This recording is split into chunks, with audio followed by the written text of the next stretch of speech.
नमस्कार बच्चों। आज की हम इस वीडियो में वचन, इसके भेद और इसके परिवर्तन के नियमों के बारे में जानकारी प्राप्त करेंगे। आइए सबसे पहले हम वचन की परिभाषा के बारे में जानकारी प्राप्त करते हैं। जो शब्द किसी वस्तु या व्यक्ति के एक या एक से अधिक होने की जानकारी दें उन्हें वचन कहते हैं। जैसे कमरा, कमरे, पंखा, पंखे, केला, केले आदि। यहाँ पर बेटा कमरा एक वस्तु के बारे में जानकारी देता है और कमरे ज़्यादा वस्तुओं के बारे में जानकारी देते हैं। इसी प्रकार पंखा और केला एक होने के बारे में जानकारी देते हैं और पंखे, केले अनेक संख्या के बारे में, एक से ज़्यादा संख्या के बारे में जानकारी देते हैं। आइए अब हम वचन के भेद सीखेंगे। वचन के दो भेद हैं, एक वचन, बहुवचन। एक वचन जिन शब्दों से किसी वस्तु या व्यक्ति की संख्या के एक होने के बारे में जानकारी प्राप्त हो उन्हें एक वचन कहते हैं। जैसे पत्ता, गेंद, किताब आदि। यहाँ पर पत्ता, गेंद और किताब की संख्या एक होने के बारे में जानकारी दी जा रही है। बहुवचन जिन शब्दों से किसी वस्तु या व्यक्ति की संख्या एक या एक से अधिक होने के बारे में पता चले उन्हें बहुवचन कहते हैं। जैसे पत्ते, गेंदें, किताबें आदि। यहाँ पर इन वस्तुओं के पत्ते, गेंदें और किताबों के ज़्यादा होने के बारे में जानकारी दी जा रही है।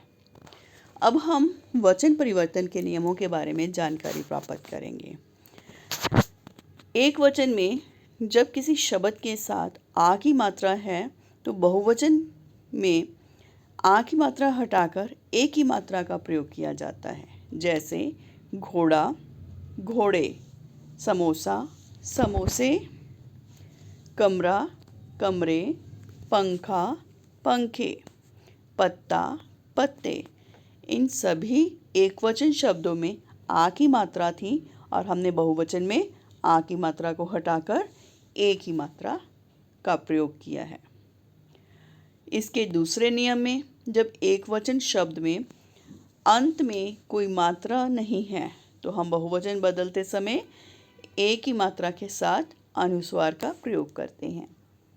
देखिए कलम, कलम में अंतिम अक्षर म है, म के साथ कोई भी मात्रा नहीं है, लेकिन जब हम इसका वचन बदलेंगे, इसको बहुवचन में परिवर्तित करेंगे तो हम अंतिम अक्षर के साथ ए की मात्रा और अनुस्वार का प्रयोग करेंगे।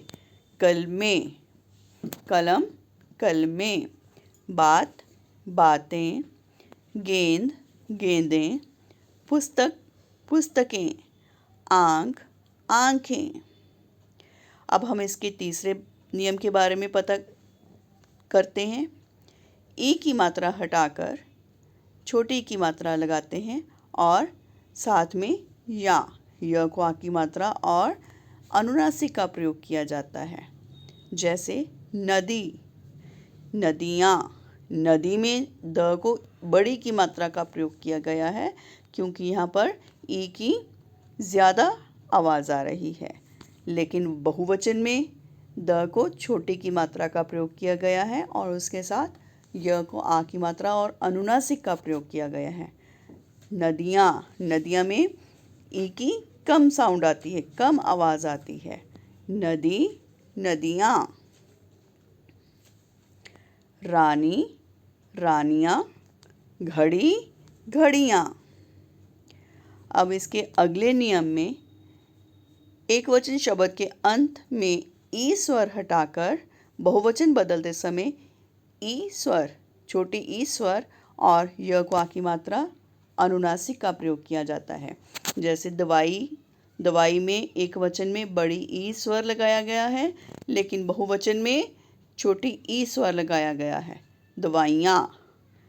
इसी प्रकार मिठाई, मिठाई के अंत में बड़ी ई स्वर है और बहुवचन बदलते समय हम छोटी ई स्वर का प्रयोग करेंगे, मिठाइयाँ, मिठाई, मिठाइयाँ। आओ अब हम दोहराई करें। बच्चों, कुछ शब्द दिए गए हैं। आपने इन शब्दों में से एकवचन और बहुवचन शब्दों को चुनकर उनके स्थान पर लिखना है। शब्द हैं कमरा, नदियाँ, बातें, मिठाइयाँ, बात, कमरे, नदी, मिठाई। अब आप इन शब्दों में से एकवचन की जगह पर और बहुवचन की जगह पर लिखोगे। उम्मीद करती हूँ आप सबको मेरी यह वीडियो पसंद आई होगी। धन्यवाद।